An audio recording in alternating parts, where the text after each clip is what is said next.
Bonjour Gilles. Bonjour François. Alors 2022 aura été marqué par une inflation très forte partout. Quid de 2023 et quelles conséquences pour les marchés obligataires?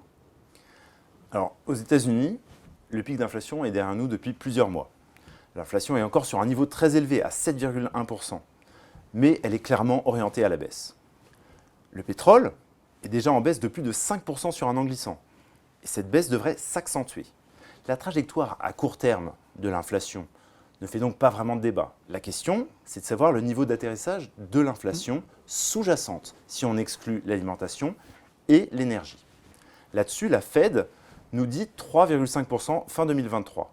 Les prévisionnistes sont entre 3 et 4%. Donc on parle de niveaux encore relativement élevés. Ce qui nous frappe, c'est que les investisseurs anticipent une inflation dès 2024 inférieure à 2,5%. Le risque d'une inflation élevée pendant plus longtemps nous semble donc sous-estimé.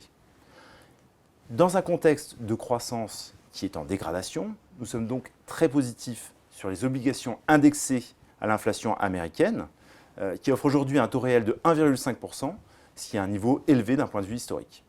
Et en zone euro? Alors en zone euro, la hausse des dépenses budgétaires ne va pas vraiment laisser le choix à la Banque centrale européenne de monter ses taux. Madame Lagarde a d'ores et déjà souligné l'importance de ramener l'inflation sous les 2%, et ce, en dépit des risques de récession. Sur les taux longs euro, nous sommes beaucoup moins négatifs. Nous sommes dans un environnement de croissance dégradé qui va peser sur les taux longs. Nous sommes donc encore à l'inversion des courbes de taux européennes pour le moment.